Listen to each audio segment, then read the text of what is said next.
Hello to all my freedom-loving woo homies out there. This is a collective tarot reading for Gemini season. We're, getting ready for the summer coming up very shortly. I was tempted to go with a fancier question, but I opted to go with the tried and true, what do we need to know? As always, I'm going to do a 10-card Golden Dawn spread, and we have 3 oracle cards to the side, which you can choose which 1, 2, or all 3 resonate with you. And we'll do that after the tarot reading. And speaking of after the tarot reading, I do have a quick rant that I want to go on about these videos. But as always, I will do that at the very, very end. So you don't need to worry. I'm going to cut the deck, my good old trusty Morgan Greer Tarot. And let's look at the present energy, which is the Six of Cups reversed. Hey, just wanted to correct the record real quick. That is not the Six of Cups reversed. That is the Seven of Cups reversed. So for the next couple cards, you can disregard my comments about an unhealthy relationship with the past, or at the very least, take it with a huge grain of salt. That might be true for some of you. I mean, being human, am I right? But that is not what the Seven of Cups is about. The Seven of Cups is a card of confusion, which ends up playing very well into the rest of the reading anyway. And before I let you go, I just want to say this is what the Six of Cups looks like when it's reversed, so I'm cutting myself some slack, all right? Back to the reading. The first thing that came to mind was, a negative relationship with the past or something like that, or the dark side of nostalgia, let's say. And under it, we have the Five of Cups reversed and Temperance reversed. So I think at the root of what might be causing this unhealthy relationship with the past. Again, take most of what I say at this point with a grain of salt. We still have 7 cards left to go. But I think that at the root of this is impatience, or wishing that we could control things that we can't control, which might lead to feelings of bitterness and disappointment. Crowning this, at the top, we have the Moon, great, and the Nine of Wands. So in all of this, I think it's important to remember how strong we are, how despite, when shit hits the fan, there's an idealized way to deal with it. And then there's how we actually deal with it. And I think that if we compare what we have done so far with the idealized platonic version of what we possibly could have done, that's when it's easy to see that we fall short. Because how could we measure up to actual theoretic perfection? Not even potential perfection, but theoretic perfection. So I think that it's important to keep that in mind. So the 2 past cards leading up to this is the 8 of Coins with the Work and the 2 of Swords reversed. I'm not too sure how to read the 2 of Swords reversed at this point. I think often when I pull the 2 of Swords reversed, I read it either as indecision or making a decision, like the end to the 2 of Swords, stagnant energy. I'm not sure how that fits in just yet, because if we look at the disappointed energy in the present right now, I could see disappointment coming from either indecision or having made the decision and being worried that we picked the wrong one, because there is a measure of progressive improvement through repetitive action that's implied with the 8 of Coins here. In our incoming energy, or our potential future, we have the 4 of Swords. This card looks much scarier than in a traditional version, but this is a 4 of Swords, and the 3 of Swords reversed. So, you know what? I'm going to turn over the last card, which is the bridge between the past and the future, and we have the Chariot reversed. Oh, okay. Now, all of a sudden, this message became super clear with the 3 of Coins at the bottom of the deck. So, here's the deal. I think and it's funny too, the version of the question that I wanted to ask was kind of a version of the message I ended up getting anyway. So here's the thing.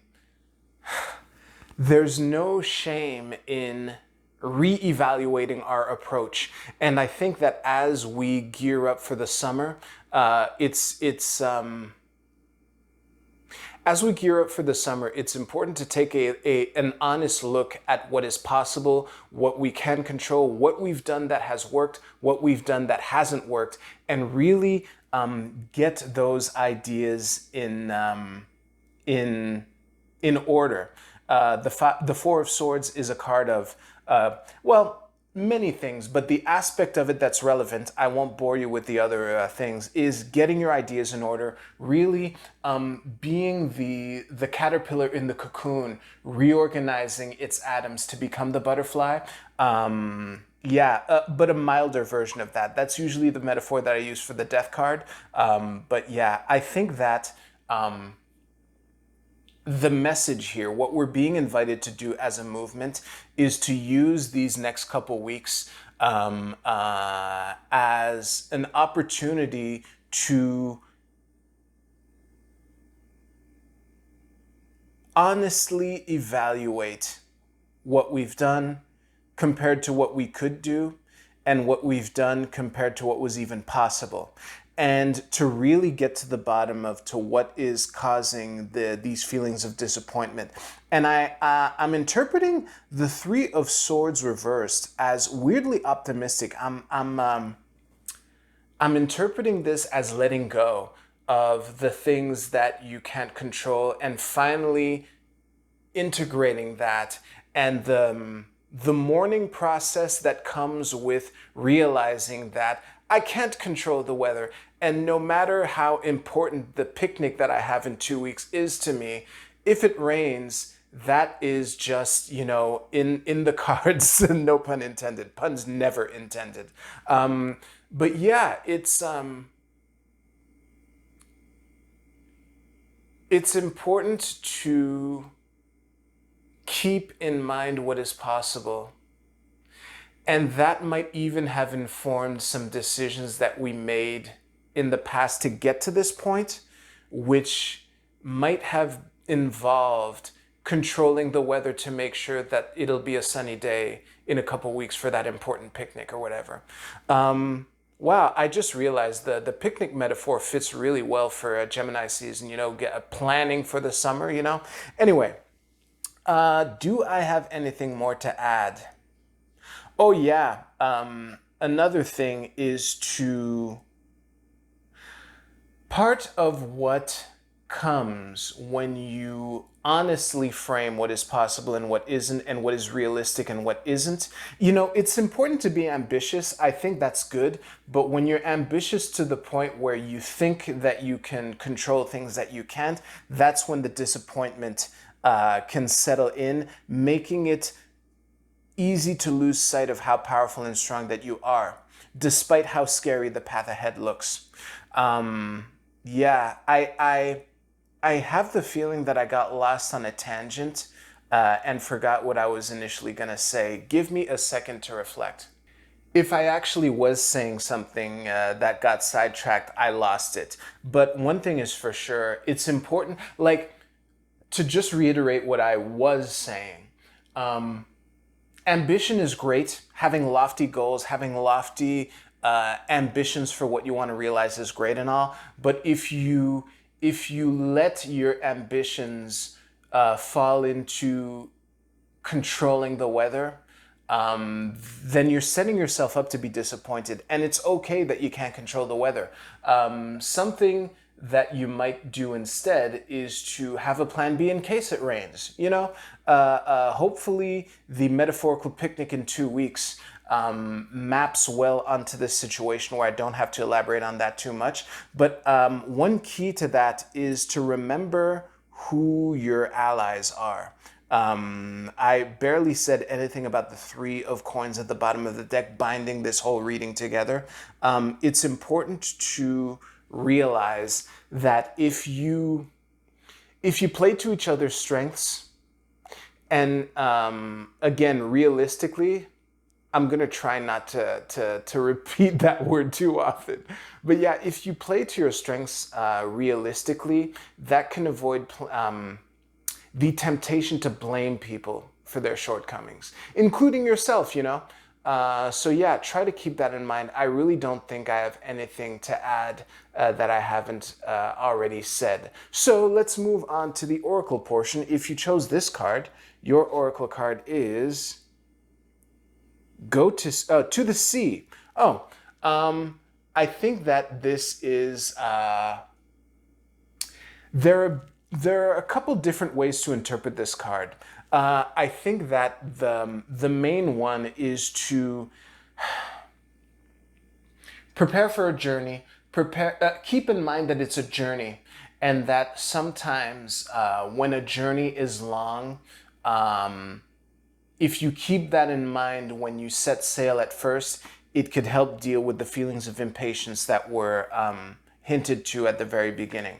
Yeah, if you chose this card, it is, oh, New Moon in Leo, time to shine. Well, for you, you might be cutting yourself short. Maybe the disappointment that people who resonated with this card is underestimating their own contributions, underestimating their own ability to move the cause forward.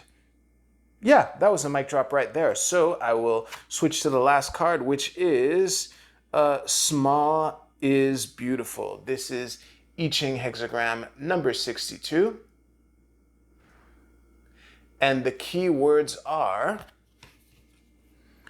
find the extraordinary in the ordinary. Keep it simple. Use discretion. Slow down. Tend to details. Pay attention. The Eight of Coins here came up as I was reading this. I think for you, the message is to think of the smallest practical step that you can take to change your approach to what we've been doing or what you've been doing up until this point, and think of the smallest practical change and try changing that and see how it impacts the results that you're getting, and to do that over and over and over again. Sometimes the devil is in the details, and it is by paying attention to those tiny details that you can find the way that you can contribute to everything. Yeah, I think that about wraps it up. So for those of you who don't want to hear my rant, thank you very much for watching. If you like this video, please like this video. It really does help. And y'all have a great Gemini season. I will see you shortly for the full moon in Sagittarius. Y'all take care. I'll see you soon. And for those of you who have stayed, I just wanted to give you a little reminder of how I've formatted these videos in the long term. Basically, my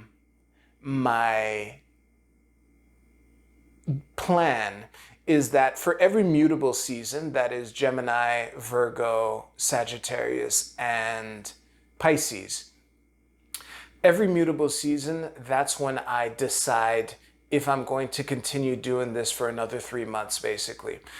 Weirdly enough, for Pisces season, that just flew by. I didn't even, I kind of just continued, and we were well into Aries season before I even remembered that this was something that I want to check in on myself every 3 months, you know?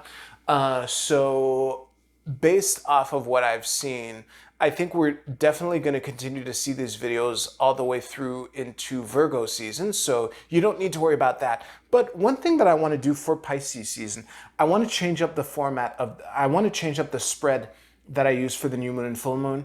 I'm going to try doing a horseshoe spread, which is a 7-card spread that I've been experimenting with that I really like. I'm probably going to do a video on that. Don't get me wrong, I really love the tableau. It's so awesome. Yeah, if you could see my face right now, I fucking love the tableau. The problem is, it's a lot of staring and contemplating. It is, You know, y'all don't see the time where I'm pausing and staring at the cards, you know. So if I could continue to make these videos and be within the same ballpark as far as impact goes in a fraction of the time, that would be cool for me. And I have the nagging feeling that the horseshoe spread or the way that I do it might play that role. So I'm going to experiment with that in for Gemini season. What good is Gemini season if not for experimenting and figuring shit out through communicating with the world, you know? So that is what I wanted to say. If you actually watched this, please let me know in the comments. I'm really curious who actually watches these rants that I put at the very end. Even if it's no one, that's fine. I got it out of my system. So anyway, on that note, y'all have a great Gemini season. It's time to go back to the drawing board. You take care. I'll see you soon.